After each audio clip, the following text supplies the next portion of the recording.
What if the moment you realized you were tricked wasn't a scandal, but a receipt? Because this week, New York City didn't wake up to a rumor. It woke up to a number, $3. That is the new subway and bus fare that was set by the Metropolitan Transportation Authority, and it landed like a slap in the face to voters who were promised free everything. Now, let's be very clear about names because clarity matters. Zoran Mamdani, he ran on free buses, free trains, and relief for working New Yorkers. But under his watch, with Kathy Hochul still controlling the MTA, fares didn't go down, they went up.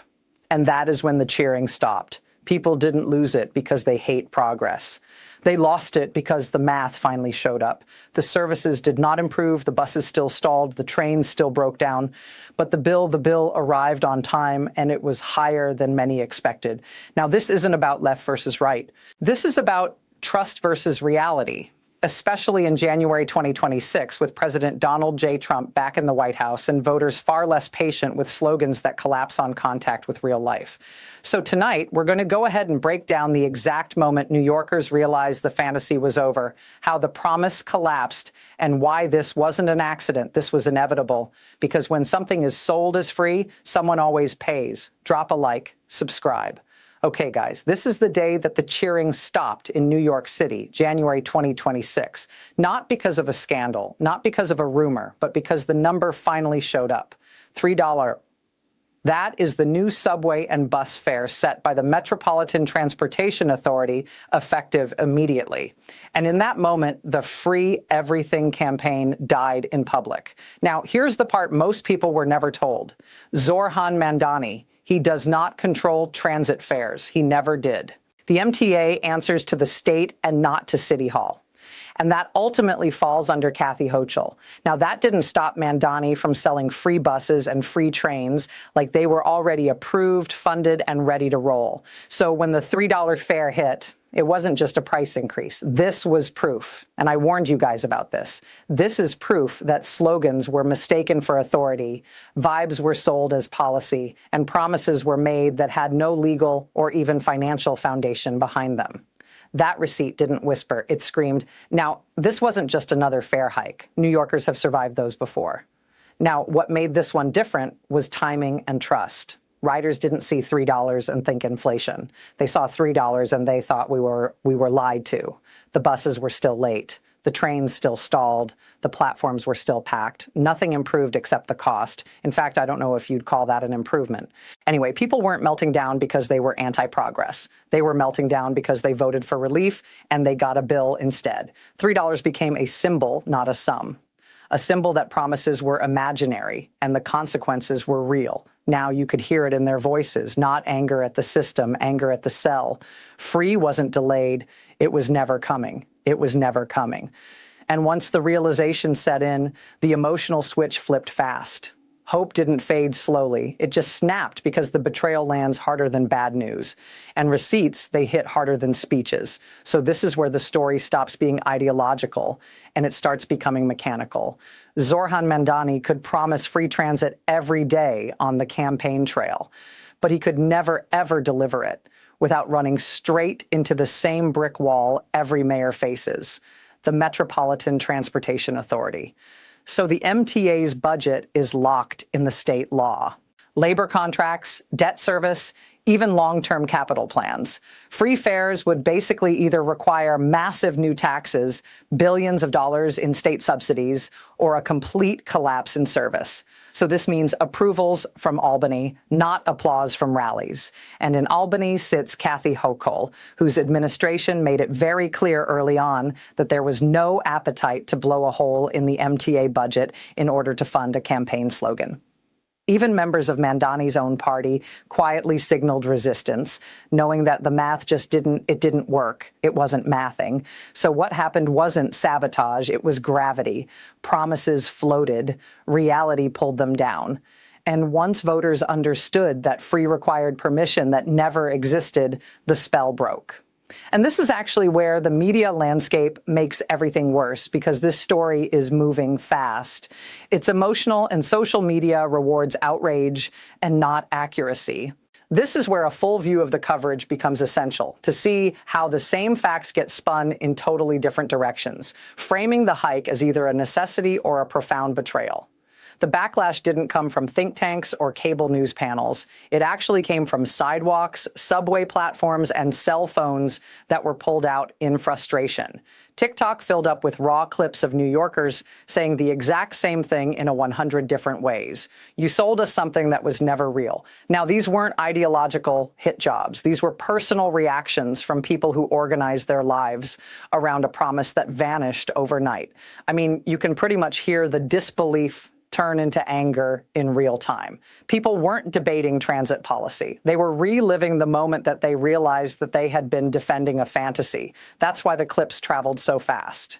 Anyone who voted for free rides, free buses, they recognized that sinking feeling in their stomachs instantly.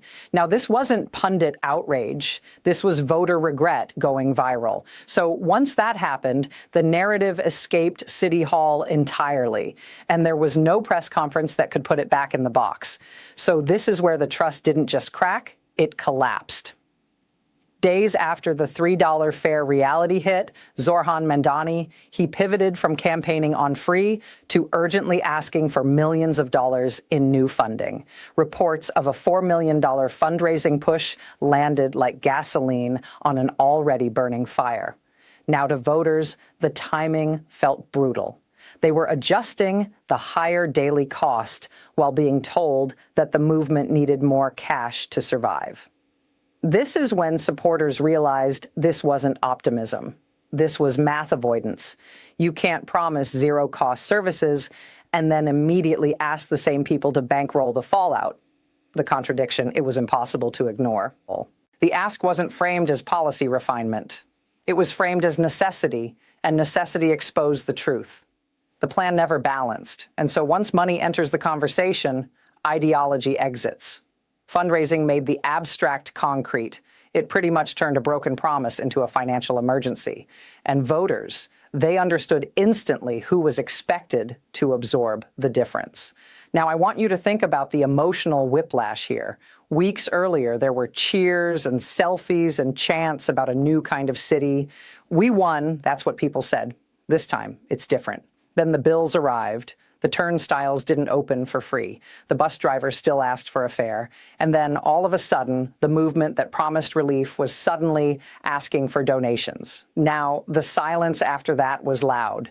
There were no victory laps, no celebration clips, just people recalculating their trust. Hope didn't die because people changed their values. It died because a story changed without warning. Free turned into fundraising, relief turned into responsibility. And once that flip happened, it couldn't be undone. Movements survive momentum, hustles survive urgency. New Yorkers unfortunately realized a little bit too late which one they were a part of. Now, this is where it gets even worse. As transit anger spreads, New Yorkers, they started connecting dots beyond the turnstile straight into housing. Enter C. Weaver, a key figure tied directly to the Democratic Socialists of America, whose past rhetoric framed homeownership as a tool of white supremacy and called for aggressive state intervention in private property. So why did this suddenly matter to transit riders? Because people sensed a pattern. Free transit that never penciled out housing theories that dismissed ownership outright. It wasn't one policy anymore. It was an ideology that treated costs, constraints, and incentives as optional. And so once housing entered the conversation, skepticism hardened. Voters weren't debating philosophy. They were asking whether the same magical thinking behind the free rides was now steering housing decisions too. Now that realization, it changed the tone from frustration to fear. Fear that slogans were replacing systems across the city. Then, of course, came the detail that completely snapped the tension in half. Weaver's family wealth. Reports surfaced about a $1.6 million home tied to her family, the very same kind of private ownership that her rhetoric condemned. Now, that contrast right there, folks, that's all it took. Rules for you, exceptions for us. Go ahead and say the system is evil, but profit from it anyway. New Yorkers didn't need a dissertation to understand the hypocrisy. They felt it instantly. If ownership is immoral, then why keep it? If capitalism really is the problem, then why enjoy its upside? The questions answered themselves, and they didn't answer in favor of trust. This wasn't about envy. This was about credibility. Once voters saw leaders preaching sacrifice, meanwhile, they're living comfortably within the system that they criticize. Patience evaporated. The fuse, it didn't burn very long. It exploded. And this is exactly how people get blindsided in other parts of their lives, too. Not because they were reckless, but because they trusted what sounded covered. So here's the part most people missed. This did not feel like a bad rollout, felt like a setup. When New Yorkers looked back, they saw a pattern. Transit promises that ignored the Metropolitan Transportation Authority, housing rhetoric that dismissed ownership. Meanwhile, insiders benefited from it. A sudden fundraising push after campaigning on free. And throughout it all, Zoran Mamdani speaking with clarity about outcomes he never had authority to guarantee from day one. This is why voters didn't say he failed. They say he sold us something. A policy failure invites debate. A bait and switch invites anger. People organize their expectations differently when basically they're promised relief versus reform. Relief is immediate. Reform is conditional. The campaign blurred that line on purpose. This wasn't left versus right. This was expectation versus reality. And once those expectations collapsed, so did the trust that held the coalition together. Now, I want you to understand this. Context matters, okay? It's January 2026. And Donald J. Trump, he's back in the White House. Love him or hate him, his return changed voter psychology. People are less patient with vague promises and far more skeptical of trust us type of governance. The country just lived through years where rhetoric and results were constantly compared in real time. So when New Yorkers heard big guarantees without concrete authority, alarms went off faster than they would have a decade ago. The political climate sharpened the contrast. Now nationally, voters are watching who owns outcomes and who dodges responsibility. That lens did not spare City Hall in New York City. This is not about Trump policies bleeding into local transit. This is about a cultural reset. Proof matters again. And once that expectation's set, leaders who rely on vibes instead of verifiable power, they get exposed very quickly. What happened in New York City wasn't a fluke. It was a stress test. NYC became the proving ground for a style of politics that promises outcomes first and figures out the constraints later. Groups aligned with the Democratic Socialists of America framed ambition as virtue and treated budgets as obstacles to be negotiated after the applause. That works until the invoices arrive.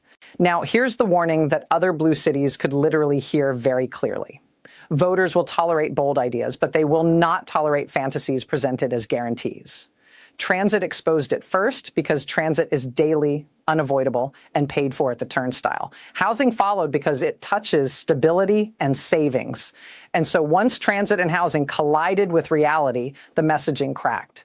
New York didn't reject progress. It rejected fiction. And when the biggest city in the country snaps back to arithmetic, every mayor watching should take notes. The $3 fare wasn't the end. It was the opening charge. More fees are coming, more friction is ahead, and the honeymoon is officially over. New Yorkers didn't suddenly become cynical. They became informed. They learned the difference between power and persuasion, between slogans and systems. This is the moment that the city grew up real fast. The moment that voters realized that free always has a payer. And it's usually the same people standing on the platform at 7 a.m. in the morning. Now, the anger that you saw wasn't about a number. It was about respect, about being told the truth before the vote, not after the receipt.